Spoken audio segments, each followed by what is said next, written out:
Hello, everyone. It's my pleasure to welcome everyone. My name is Esther Wagner. I am the Executive Director of the Wolf Institute. Thank you very much for joining this webinar series that is run jointly by the Wolf Institute and by the Society for the Medieval Mediterranean. Many of us are in the UK on this panel. And we have had an amazing heat period, so it feels seriously medieval Mediterranean at the moment. It's really, really lovely weather and lovely sun. And I've also realized this week that this is now sort of the 5-year anniversary of running this webinar series. We've run this for 5 years. We started in April 2020 during the pandemic. So 5 proud years of running this webinar, which is now also jointly organized as partner of the CSIC IMF, University of Munich, the Medieval Studies Research Group at the University of Lincoln, Ghent University, University of Exeter, and the University of Edinburgh. Many of you are very familiar with the way that these webinars works, but for those who are not, I'll introduce the 2 main host institutions. The Wolf Institute is a research institute in Cambridge. We focus on religion and society, and we combine our research with public engagement, with teaching and policy work. Please have a look at our website and at our YouTube channel to learn about our work. And now with the other hat on, the Society for the Medieval Mediterranean was founded in 1997. It is dedicated to all aspects of the academic study of cross-cultural Mediterranean history from the 5th to the 15th century. And this is always the moment when I start introducing our journal. The journal comes as part of the subscription to the society, so please consider joining it. Joining the society, it's very, very well, sort of good value for money. 3 beautiful journals every year for a relatively small membership fee. A very quick introduction of how this webinar works. We have a live Zoominar audience. We're also live streaming via the Society for the Medieval Mediterranean Facebook site. And we're also recording it. And that recording will be available very shortly on the Wolf Institute website. So if you want to rewatch this, or if you want to recommend it to anyone to watch, it will be available from the website and also from the Society Facebook pages. Although now Facebook had changed the rules, so it's only available on Facebook for a period of about a month or so. So our theme for today is the medieval Mediterranean, diplomatic agents, heterogeneity, a glimpse into the background of emissaries from Mantua and Venice to the Mamluk Sultanate. And our chair is Dr. Bogdan Smarendek from the University of Liège, who will introduce our speakers very shortly. After hearing the presentations, you can type the questions in our Q&A portal, which is at the bottom of your screens. Please type them in the Q&A portal, because it makes it much easier for the chair to channel the questions rather than for looking in the chat. We will finish at 6 o'clock sharp. This will end the live stream and the recording, but you will welcome to stay behind for a bit more sort of informal chat with the panelists for a few more minutes, and then we'll end the webinar.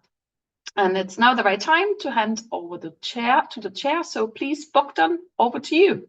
Thank you very much, Miriam, and it's a pleasure to join in one of the SMM seminars. So happy to be here. And I'm very pleased to introduce Michele Argentini and Evelina Del Mercato here with us today.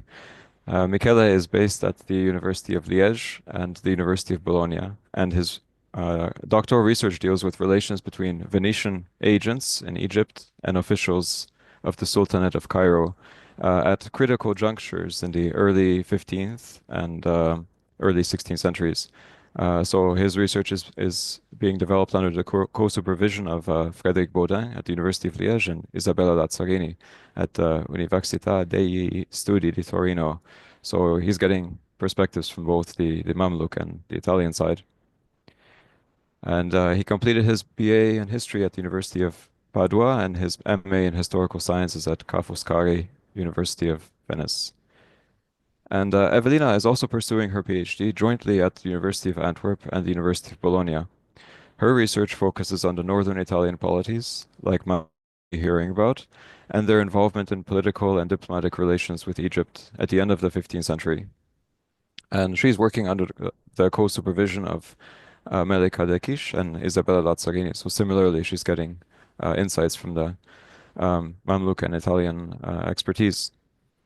And Evelina holds a BA in history and philosophy from the Università degli Studi di Palermo and a master's in medieval history from the Università di Bologna. And I should also mention that both Evelina and Michele are part of the Excellence of Science project in Belgium, Diplomaticon, a connected history of medieval Mediterranean diplomacy, where Alessandro Rizzo and myself are members too. So this has provided them with a good environment to exchange with other experts in Aragonese, Italian, and Mamluk materials and to share their insights. So we'll start with Michela Argentini. So please take it away. Thank you very much, Bogdan. So my presentation will focus on ambassadors and secretaries to Mamluk Egypt. Well, there are different envoys for different missions. Let's try to find the answer. In the Biblioteca Marciana of Venice, there is an 18th century manuscript by Pietro Gardenigo with a very long title about on memorie storico-cronologiche spettanti ad ambasciatori della Serenissima Repubblica di Venezia. This work compiles information about ambassadors sent by the Republic of Venice to various rulers. 3 folios are on missions to the sultans of Cairo. The list is incomplete and contains errors. Nonetheless, it shows us how the historical memory of Venetian embassies were remembered centuries later outside of official records. Notably, only missions undertaken by patricians, so ambassadors, are recorded, and the citizen ones, the secretaries, are omitted. This is a reflection of the patrician point of view of the author and the aristocratic nature of the Venetian Republic. Patricians had the political power through the different councils, while non-noble citizens, though often considered second class, played crucial roles in administration.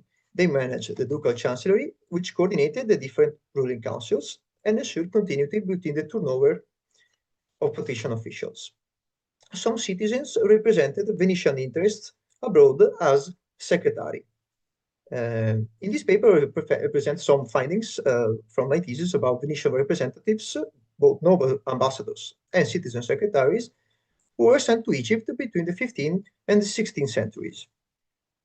I compiled a table showing all the Venetian envoys sent to Mamluk Egypt between 1415 and 1512, and I distinguished them between ambassadors, secretaries, and special envoy. Special envoys is for those who were appointed neither. Of the 20 missions, 16 were formal embassies and 4 were special missions. A notable pattern is that in the earlier missions, 2 ambassadors were dispatched. However, in the 1430s, only 1 was sent, likely due to urgency, and in the 2 embassies of the 1440s, there were supposed to be 2 ambassadors each. Eventually, only 1 was sent, and this practice of appointing dual ambassadors was abandoned. Missions occurred roughly every 5 years. But why were they dispatched? The Venetian Senate, which oversaw foreign policy, decided when and why envoys were dispatched to Egypt. The main reason for sending ambassadors was to negotiate or renegotiate tariffs or to renew previous commercial agreements. Ambassadors were sent when there was the express need to obtain written confirmation of the commercial guarantees that the Venetians enjoyed in the Mamluk Sultanate. During the 15th century, Venice had the upper hand in the Levant trade, notably the spice trade, fueled the Venetian economy. So, keeping good relations with the Mamluk Sultanate, Venice's main commercial partner in the Eastern Mediterranean, was of paramount importance. Envoys were also tasked with negotiating the price of pepper in Syrian and Alexandrian markets, release of prisoners, and recovering seized goods and merchandise. In general, Venetian ambassadors were not sent on so-called obedience missions, meaning when a new sultan ascended to the throne, an embassy would be sent to demonstrate friendship and support. This happened only when particularly hostile sultans came to power, such as the case of Tatar.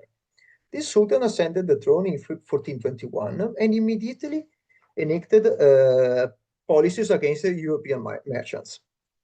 Therefore, ambassadors were sent to congratulate him and to renegotiate the restoration of the privileges. However, before their arrival, Tatar was overthrown and killed. The Venetian eventually renewed the commercial agreements with his successor, Barbey. Secretaries were sent in urgent cases. They were chosen by the Collegio, more restricted council than the Senate, and unlike patricians, secretaries could not refuse the assignment, which expedited the process. Secretaries were generally sent to Egypt in case of mistreatment by Mamluk officials, whom imprisoned Venetian merchants and seized their goods. In the 1430s, these tasks were assigned to patricians, but by the 1470s, such missions were entrusted to secretaries. I believe this shift reflects the fact that from the second half of the 15th century, Venetian councils began to send secretaries much more frequently to foreign rulers. In practice, secretaries delivered the complaints of the Venetian government at the Sultan's court through direct speech, rather than through written letters. In the final years of the Sultanate existence, 1500-1517, another task was required from the envoys.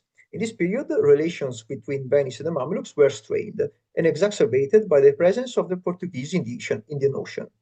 This disrupted the usual spice trade that, through the Red Sea, supplied Levantine merchants and sustained the Venetian economy.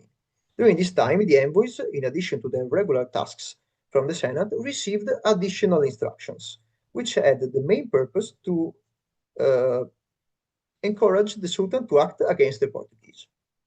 These instructions were secretly provided by the Council of Ten. This magistracy first formed as a special tribunal, but later remained permanent, and had the advantage of secrecy and speed in action. By the late 15th century, this council had grown significantly and acquired many powers and prerogatives of other councils. Noble ambassadors, patrician Venetian ambassadors, were elected from the patrician class and were not appointed by a prince. And this could obscure patterns in the selection process, but diplomatic experience played a significant role. Many ambassadors to Egypt had the title of cavaliere, knights, that signified that they had previously carried out a successful mission to European rulers who knighted them. And some of the envoys who held the knighthoods that were sent to Egypt were career diplomats. Therefore, inexperienced patricians were not sent to Egypt. Instead, secretaries were chosen by a smaller council, the Collegio, and of all the recorded missions, all the chancellors were at least at their third or fourth mission abroad. Most of them already participated in embassies to Constantinople, to the Ottoman sultans, so they already had some experience in dealing with Muslim sovereigns. In the case of special missions that I mentioned, the special envoys, familiarity with Egypt mattered. In 1504, the Council of Ten sent a special envoy to Egypt to inform the Sultan of the spice shipments arriving in Portugal from India. The first choice has been Francesco Terdi, who had been an interpreter during the Venetian mission of 1490. When Terdi fell ill and could not depart, he was replaced by Bernardino Giova, who was a citizen who had commercial ties in Alexandria. Similarly, I visited Piero, who had accompanied Edo in the 1490 mission. When he returned to Venice, he was promptly sent back by the Collegio to Cairo to bring final installments of the payment that the Republic was to make for the passage of Cyprus. Outside of such missions, I think the previous experience in Egypt mattered less than diplomatic experience and capabilities to conduct negotiations. Few ambassadors had been consuls of Alexandria or Damascus, and they were not even the first choices for their mission. For example, Lorenzo Cappello in 1415 was the second choice after another patrician refused the election. But it's interesting to note because Capello was the consul of Alexandria in 1410, and in this capacity, he conducted a mission to the Sultan. Also, he knew Arabic very well, and as it appears from the Treaty of 1422, for which he supervised the translation to Venetian. Perhaps this is why he was reconfirmed for a second mission. Instead, the mercantile interests have been harder to reconstruct because I could find very few references of ambassadors that were involved in some way to the Levant trade. For some ambassadors, there are attested commercial interests, such as Andrea Donat, that in 1442, while on mission in Cairo, he obtained from the Sultan the release of 2 of his ships that were seized by Mamluk officials in the ports of Beirut and Damietta in Egypt. Generally, we do know that some of the mission there was some expectations, some higher expectation. 1505, Alvise Sagondino was sent as secretary to the Sultan, but died in Cairo before completing his mission. However, expectation in Venice had been high, as contemporary sources, such as Marino Sanudo's diary, reveal. Sanudo's writing expressed impatience over the lack of news and some frustration when he reports the news of Sagondino's death before reaching an agreement. Venetian merchants in Egypt shared similar expectations. In a letter from Cairo, a merchant called Daniele Coppo wrote 2 weeks after Sagondino's death that the chancellor, Alvise de Piero, failed to achieve anything. This suggests the secretaries were expected to continue the negotiations or the mission in general, even after an envoy's death. But the envoy's death did not mean that the end of the mission. Indeed, the precedent existed. When Pietro Diedo died in 1490, his secretary successfully conducted the mission and signed the final agreement with the Sultan. The merchant Daniele Coppo was in Egypt at the same time in 1490, and probably expected that also in 1505 the secretary of Alvise Sagondino completed the mission. However, in 1490, the chancellor completed the mission, but it was later confirmed a substitute by the Senate. So this would indicate that while secretaries were expected to carry out the diplomatic duties in the absence of their superiors, their authority was not automatic. But did the distinction matter in the Mamluk point of view? From the available documentation and to the best of my knowledge, in the Mamluk perspective, the distinction between secretaries and ambassadors was not of significant importance. For example, Sultan Kansual Guri, in the translation of a response letter after Sagondino's mission, addresses the secretary simply as ambassador and writes that he has listened to his voice since it was the Doge's voice. Time for some conclusions. At the present state of the research, some conclusions that can be drawn are that envoys were chosen depending on the situation and on what was at stake. So what there was need to be negotiated with the Mamluks. Moreover, the choice of the person was guided by their previous diplomatic experience and in general of negotiation rather than previous experience in local. In this paper, I highlighted some of the aspects of the mission envoys to the Mamluk Sultanate. I illustrated their different roles the secretaries and ambassadors played in Venetian diplomacy in the Muslim Levant. And I have shown that they were indeed dispatched for different missions, as the title of the presentation suggests. Thank you. Thank you for your attention. I have concluded.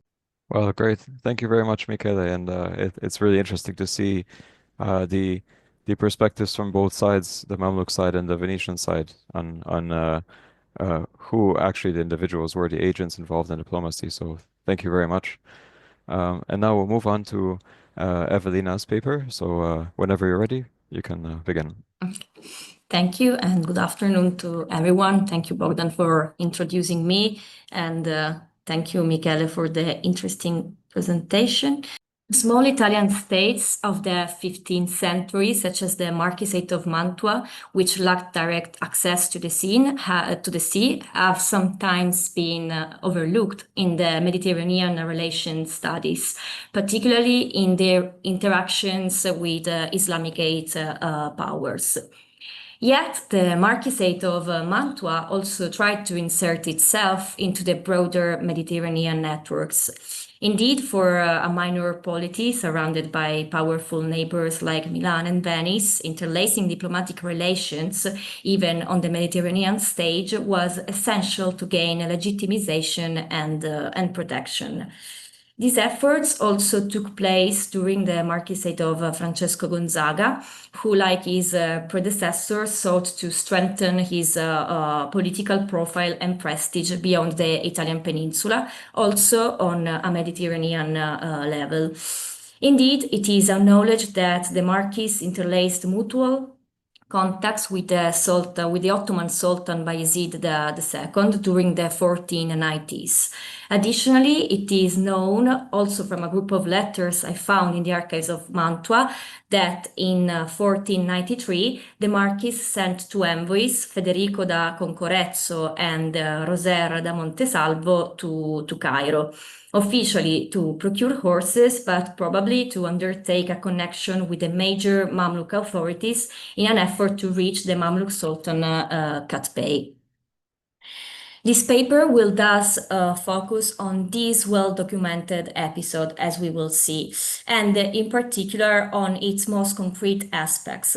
Who were the Gonzaga envoys and the people involved in the mission? What procedures did a landlocked territorial prince follow to send his emissaries to Cairo? Through which communication channels and contacts did these envoys operate? By emphasizing these more practical aspects, I aim to shed, hopefully, new light on the nature and methods behind Francesco Gonzaga's establishment of a relationship with Sultan Qutbay. Furthermore, it allows us to reflect on the position and range of agency a marquis of an inland state like Mantua could exercise in this part of the Mediterranean. While Francesco Gonzaga's diplomatic relations with Ottoman Sultan Bayezid are well documented by historiography, less explored, however, are his ties with Mamluk Sultan Qutbay. The interaction with the Mamluk Sultan, or more precisely, with his officials, was neither stable nor continuous, but sporadic and sometimes even difficult, relying on channels and intermediaries that differed significantly from those used by the larger or maritime powers, Italian powers. For example, unlike Genoa and Venice, which maintained official representatives in the Islamic courts, Mantua, lacking strong commercial ties, had to rely on alternative, often unofficial and hybrid agents. In this sense, the 1493 expedition to Cairo offers a convenient example. On 14 September 1493, Federico da Concorrezzo wrote from Alexandria that he and Rozer had reached Egypt after departing from Modon. They had first visited the Venetian consul, Alvise Arimondo, to whom they presented a letter of recommendation from Francesco Gonzaga. They were then introduced to Niccolò de Nigro, a Genoese merchant who, according to Federico, handled the affairs of the Dawadar, one of the Sultan's top officials. Niccolò offered to accompany them to Cairo and help arrange their introduction to local authorities with a recommendation letter. A letter written by Rozer the following day confirms this report. He mentions that a message had already been sent to Tagribirdi, the Sultan's official interpreter, to inform him of their arrival. Interestingly, Rozer also wrote separately to a Venetian ambassador in Mantua, whose name remains unknown, stating that he was acquiring horses not only for Gonzaga, but also for him, for this ambassador. He asked him not to mention this second mandate to the Marquis, an indication that Rozer may have been acting on behalf of multiple principles, blurring the line between personal, commercial, and official roles. Subsequent letters, however, revealed the mission's failure. On 11 January 1494, Alvise Rimondo, who had recommended the envoys to the Mamluk authorities, informed the Marquis that the Mamluk authorities viewed Rozer with suspicion. Although the gifts sent by Gonzaga had been well received, the purpose of the mission to buy horses had raised concerns. Arimondo noted that he respected Rozer, but his reputation in Egypt was weak. Finally, a letter dated 24 November 1493 from Tagribirdi himself to Francesco Gonzaga provides direct confirmation of the mission's failure. Written in Italian, the Mamluk officer stated that he could not grant the Marquis' request because Rozer did not enjoy his confidence, without specifying why. Still, he assured Gonzaga of his ongoing goodwill and confirmed that both he and the Dawadar had received the Marquis' gift. Notably, he promised to send a male civet cat in response in addition to a female previously gifted to Gonzaga, a sign that there must have been prior contacts of which, as far as is known, no trace remains.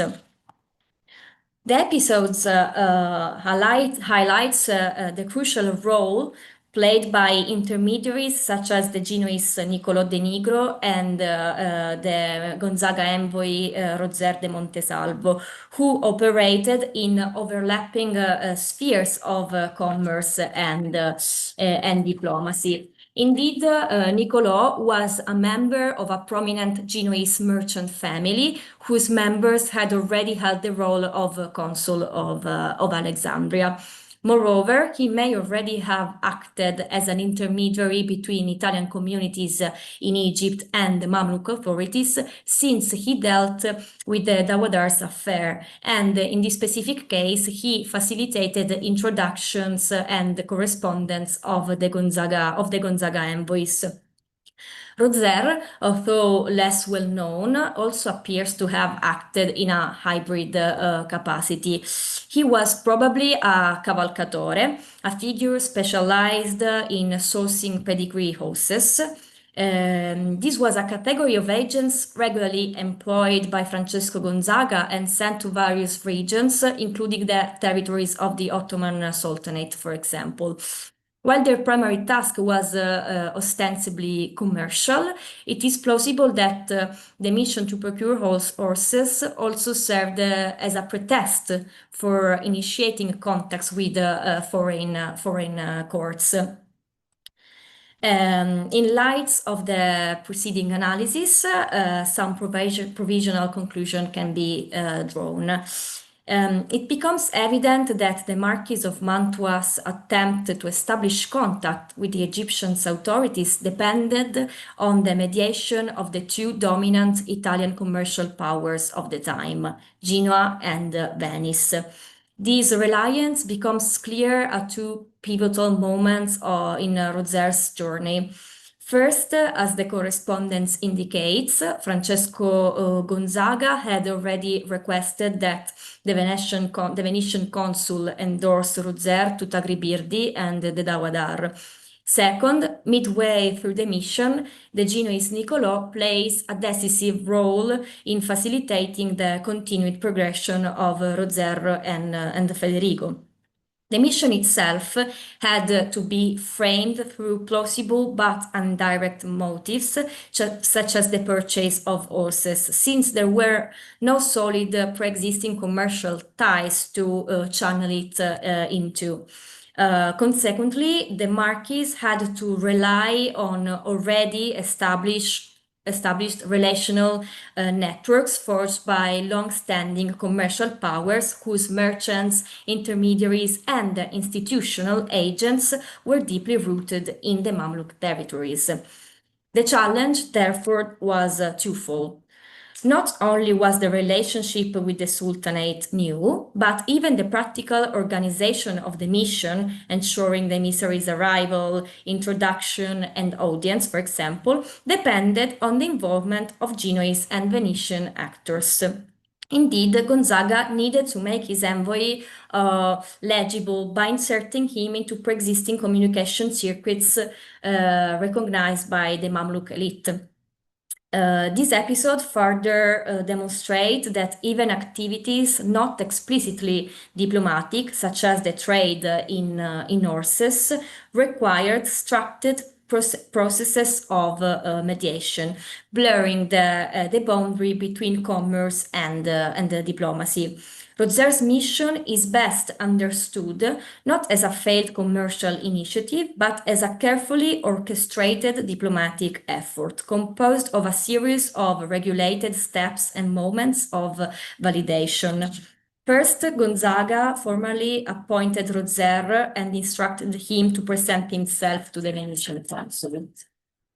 Then Rozer sought letters of recommendation, first from the consul, then from Niccolo de Nigro, and ultimately relied on Niccolo's support to gain access to key figures such as the dragoman Tagribirdi and the Dawadar.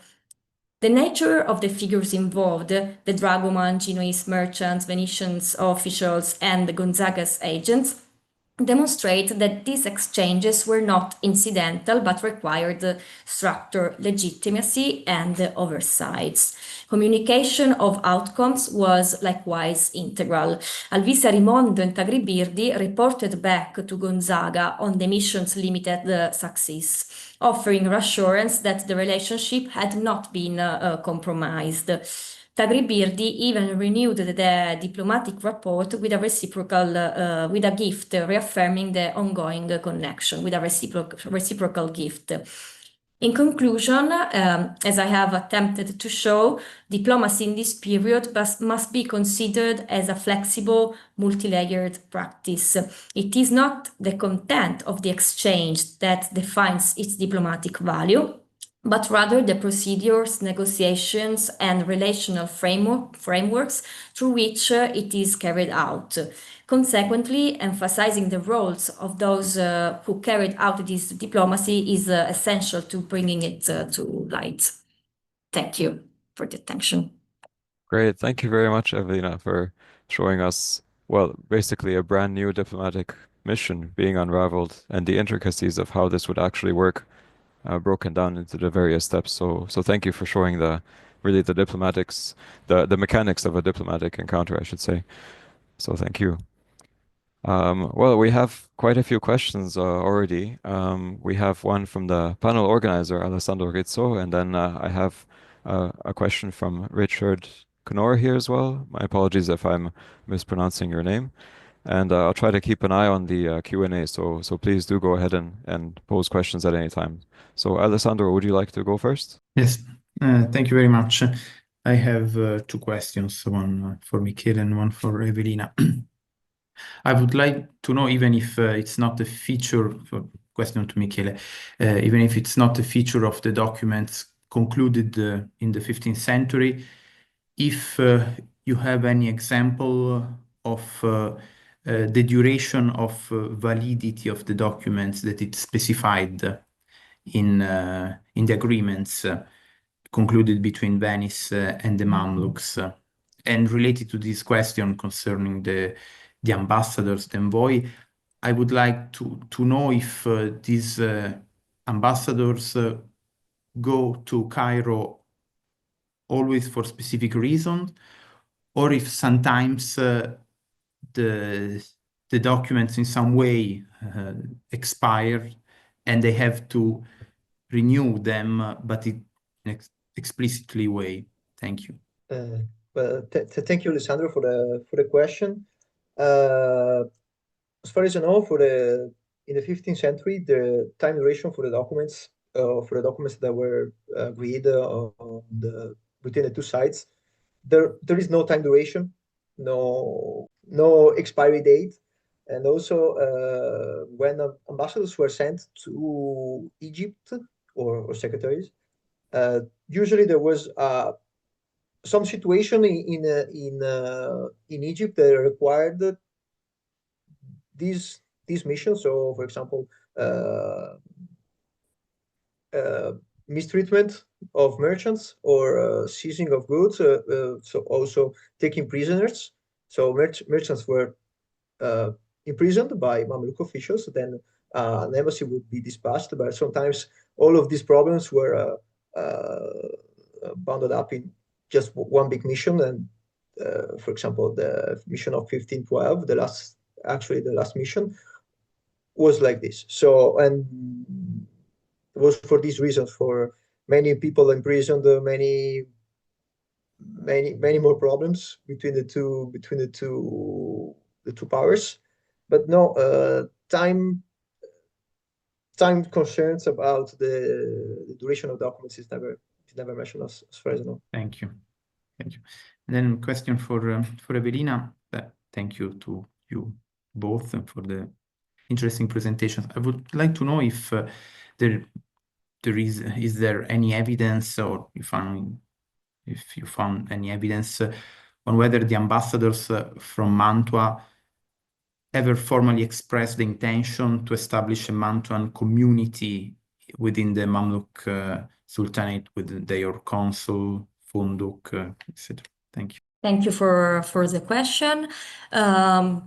From what I know, no, there's no evidence of this, but there's a letter that is sent to the Marquis of Mantua in the 70s of the 15th century, where it is said that there's an attempt to send Mantuan merchants to the Levant in general. So probably there wasn't a big Mantuan community in Egypt or in the Levant, but there was I think that there must have been a presence at least of merchants Mantuan merchants in the Levant in general, but I can't say how big it was and if in the end they managed, to establish it. Great. Next, there's a question from an attendee, Richard Knorr. 3 questions. Great. So 2 questions for Michele. And Richard Knorr writes, could you clarify the patterns of choice of ambassadors for particularly important missions? Was it mainly more about the years of experience required of the ambassador for more difficult missions? And did you notice if the ambassadors collaborate with converts to Islam for their missions, such as translators or tarjumans? And then he has a question for both you and Evelina, but I'll go to that one afterwards. Shall I begin then? Yes, go ahead. Okay. I will first elaborate on the second question about translators, tarjumans. Yes, for basically every mission, ambassadors were instructed to have on payroll an interpreter, but most of the time it's not mentioned who they were. It was just stated, you need a translator and you need to pay at maximum 20 ducats.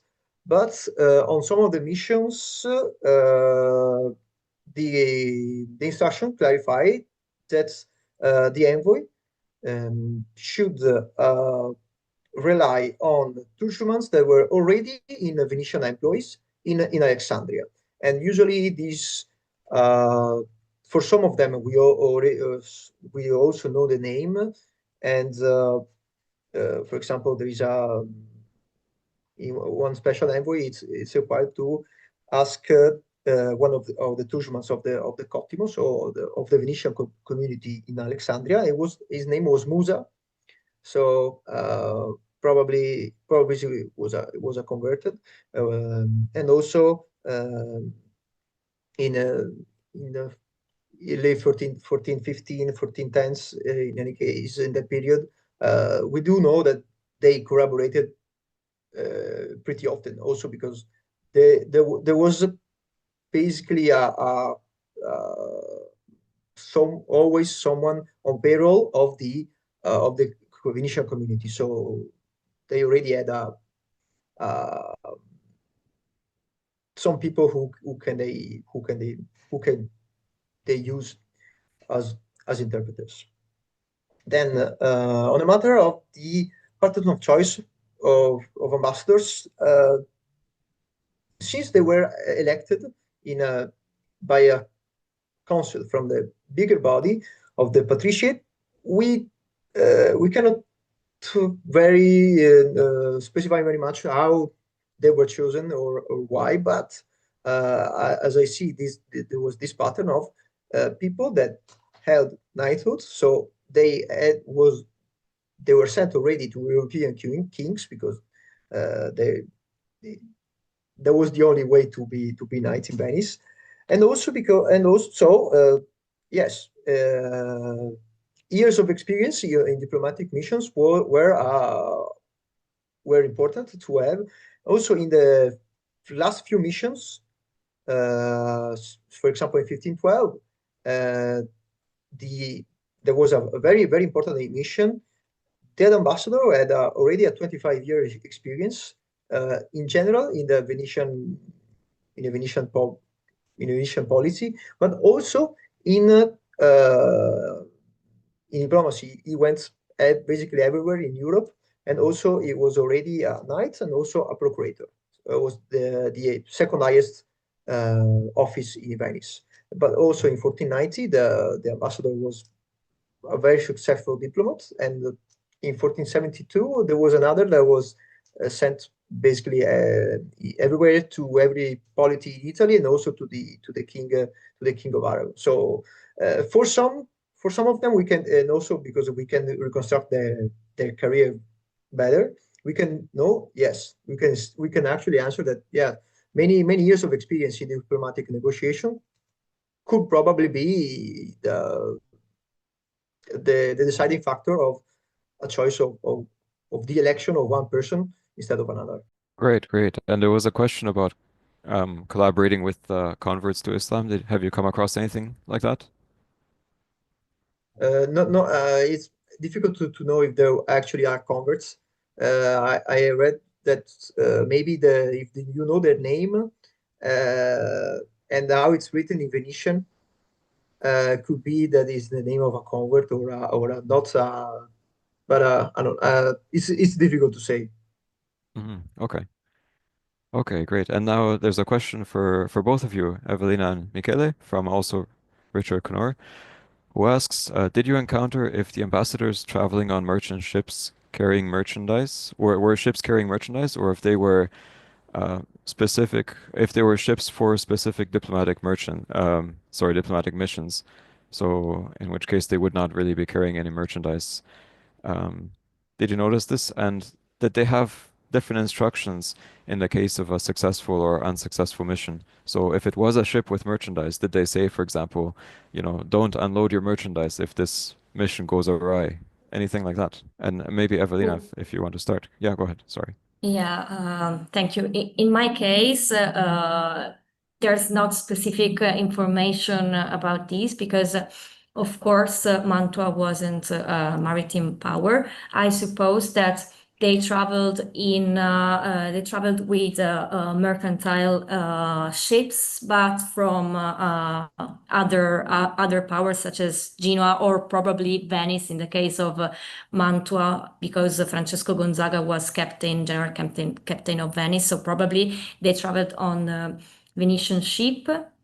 And yes, of course, I think it's common to find instructions like, okay, if you go there with this load, don't unload this ship there, but wait to be there. Yes, it happened.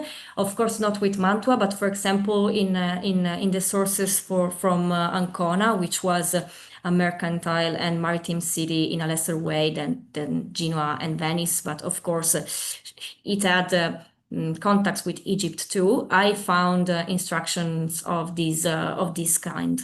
Okay, fascinating. Yeah. Michele. Yes, and as far as Venice is concerned, Venetian ambassadors were not allowed to, in general, to engage in trade during their mission.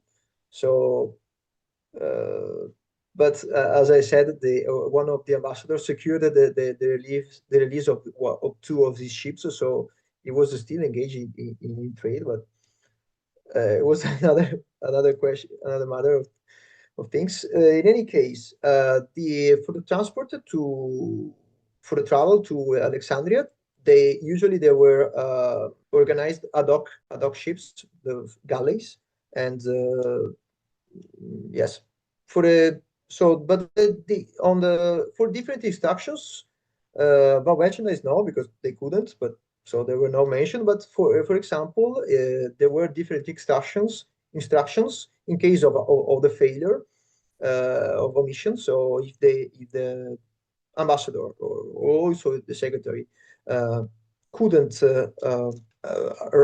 negotiate a deal with the sultan, he could order the consuls and other merchants to basically boycott the Mamluk market and to order all the Venetians trading in the Mamluk Sultanate to relocate to Cyprus, Rhodes, or Crete to to make effective the boycott.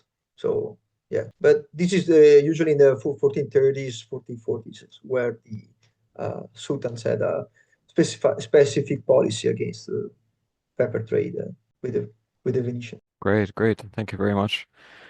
And there was also a question from Esther Miriam Wagner. Would you like to ask your question? Yes.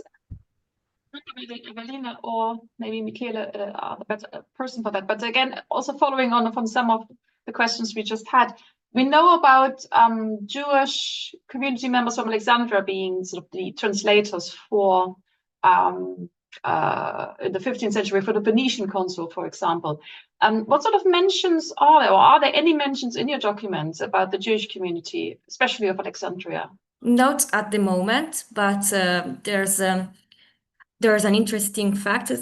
The fact is that many of the functionaries and officials of the Mamluk sultans, especially in Kat-Bey's period, so in the second half of the 15th century, were actually Jewish converted to Islam. For example, I mentioned this dragoman whose name was Pagrebirdi.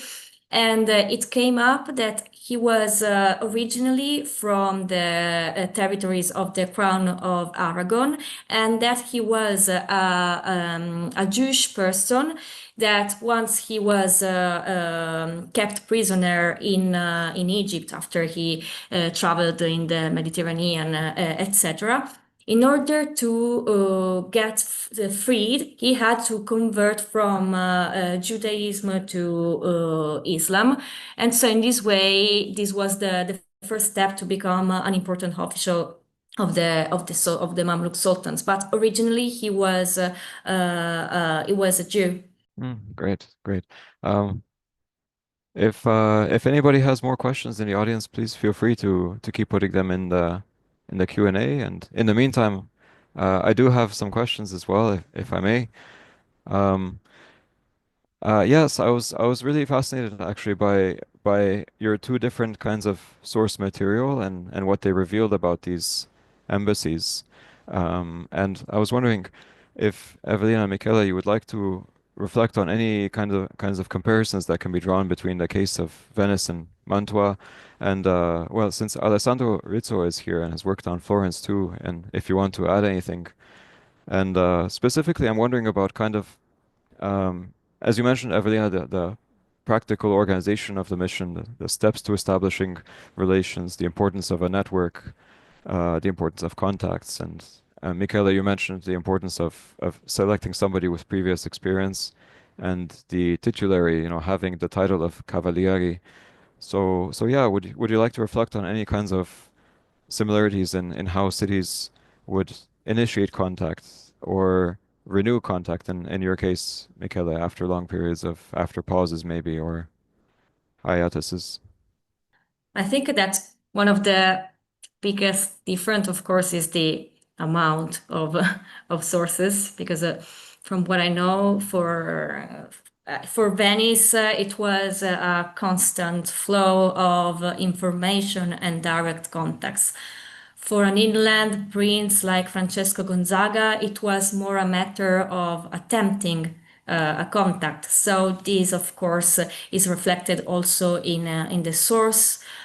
We based our in the sources we based our work on. And this is the first thing I think, because, for example, I think that Michele works on many instructions and reports of ambassadors, etc. I found just 5 letters that reports this exceptional mission. I think that this reflects also how the contacts were different, also in many ways. Of course, the frequency. I mean, for Mantua, it was a slow path of interaction. For Venice was constant. It was on the channels of access, as I try to show. Venice was Venice itself, because it was it had its institutions there, while for Mantua it was a continuous looking for a reason why to go there. And this is perfectly shown by the 4 letters I analyzed in this occasion, I think. And then also the timing. Venice dealt with Islamic and Islamicate powers for centuries before the 15th centuries, while for Mantua, this explicit diplomatic effort takes place now. I mean, for the 14 from the 14th century, of course, inland princes Milan and Mantua as well tried to interlace relationships with Levantine powers through pilgrimages or through dynastic links. I'm thinking about Cyprus. But in the end, the very moment during which this diplomatic effort, this direct contact takes place, is the 15th century, where there's also a bigger and wider diplomatic environment and a more political interconnections between all the powers, both European and non-European, that takes place in the Mediterranean environment. Okay, thank you. Yeah, that really clarifies the different contexts that we're dealing with here and those long histories of the long history of Venetian involvement in across the Mediterranean really explains a lot as well. So thank you for that. Michele, would you like to? Yeah, well, I think that Evelyn addressed the difference in the continuity of the contacts between the two polities we just discussed. I mean, she said already basically what I wanted to say. Well, I see that there is another question from Richard Noor. Yes, there's another question about the instructions. What I can answer for Venice is that we do not actually the originals are not conserved, but the copies were made in the registers that collect every ruling of the Senate and also the other councils, the Collegio and the Council of 10. So copies were made in registers that are still there in Venice. But in one occasion, we do have the original that was sent to the secretary, and the secretary was the case of Avdio Sagundino that I talked about. He went to Cairo. He died there. His secretary, his chancellor, Ambassador Piero, carried back the actual originals. It is a libello in parchment, and that is still actually is still conserved in Venice. So that's the only conserved, and that's why it's conserved, because for fortuitous reasons. But no, the original is the only one. There we only have copies. That's really interesting. I think also there are very few instructions that survive from the Pisan-Ayyubid relations. So most of those must have been lost at some point, and maybe the one that survives, or handful, were also taken back. So that's really interesting. Thank you. Then we have a question from Marta Manso Rubio, who asks, or would you like to ask your question directly? Is there any hint on how Gonzaga got... Oh, this is for you, Evelina, I think. Is there any hint on how Gonzaga got the information about how to proceed in the creation of this new diplomatic contact with the Sultanate? Is there any cross-reference documentation from Genoa or Venice indicating this? Unfortunately, no. I mean, as far as I know, of course it could be, but maybe I wasn't able to find it. But about the cross-referencing of the sources, I can tell Marta that from the mission to Cairo of Gonzaga envoys was known from the other Italian polities from Milan, from sources related sent to Milan, to the Duke of Milan. We know that he had the information about Francesco Gonzaga sending envoys to Cairo. So there's no information about how they got instruction to go there, but there's information about the fact that this news was spread also to the other Italian polities. Okay, we're going to close. We've reached the hour, so we're going to close the webinar.